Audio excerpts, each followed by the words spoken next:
ഈ മാസം 17-ന് നടക്കാനിരിക്കുന്ന US ഫെഡറൽ റിസർവ് മീറ്റിംഗിലെ പലിശ നിരക്ക് തീരുമാനത്തെ സ്വാധീനിച്ചേക്കാവുന്ന ഇന്നും നാളെയും വരാനിരിക്കുന്ന US സാമ്പത്തിക ഡാറ്റകൾക്കായി വിപണി കാത്തിരിക്കുമ്പോൾ ഇന്ന് സ്വർണ്ണ വിപണി നേരിയ കുറവോടെ നിലനിൽക്കുകയാണ്. വൈകുന്നേരം 6 മണിക്ക് വരാനിരിക്കുന്ന US PPI ഡാറ്റ കഴിഞ്ഞ റിപ്പോർട്ടിൽ നിന്ന് മാറ്റമില്ലാതെ തുടരുമെന്ന് പ്രതീക്ഷിക്കുന്നു. അതുപോലെ നാളെ വരാനിരിക്കുന്ന പണപ്പെരുപ്പ റിപ്പോർട്ടും വിപണിക്ക് നേരിയ തോതിൽ നെഗറ്റീവ് ആവുമോ എന്ന ആശങ്ക നിലനിർത്തുന്നതാണ്.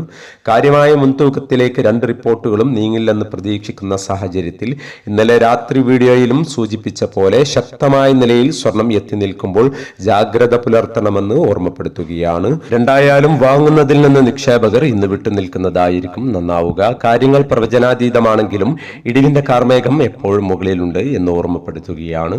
ഇന്നലെ രാവിലെ സ്വർണ്ണവില പ്രഖ്യാപിക്കുമ്പോൾ അന്താരാഷ്ട്ര മാർക്കറ്റിൽ ഔൺസിന് $3,645 പരിധിയിലായിരുന്ന സ്വർണ്ണവില ഇന്ന് $3,635 പരിധിയിൽ നേരിയ കുറവോടെ നിലനിൽക്കുന്നുവെങ്കിലും ഇന്നലെ രാത്രി വീഡിയോയിൽ സൂചിപ്പിച്ച പോലെ മറ്റു ഘടകങ്ങൾ പരിഗണിക്കുമ്പോൾ കേരള വിപണി ഉയർന്നു നിൽക്കുകയാണ്. ഇന്ന് കേരളത്തിൽ സ്വർണ്ണവില വീണ്ടും ഉയർന്നിരിക്കുകയാണ്. ഇന്നലെ രാത്രി തങ്കവില ഗ്രാമിന് 11,160 രൂപയായിരുന്നു. വൈകി വരുന്ന ഇന്നത്തെ തങ്കവില 11 മണിയോടെ കമന്റ് ബോക്സിൽ പിൻ ചെയ്യുന്നതാണ്. എല്ലാ വ്യൂവേഴ്സിൽ നിന്നും ഒരു ലൈക്ക് പ്രതീക്ഷിച്ചുകൊണ്ട് ഇന്നത്തെ സ്വർണ്ണവില നോക്കാം.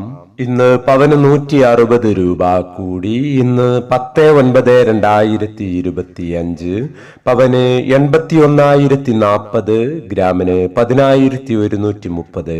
ഈ വീഡിയോ നിങ്ങൾക്ക് ഉപകാരപ്രദമെങ്കിൽ വീഡിയോക്ക് താഴെ ലൈക്ക് ചെയ്യാൻ മറക്കരുത്. Thank you for watching.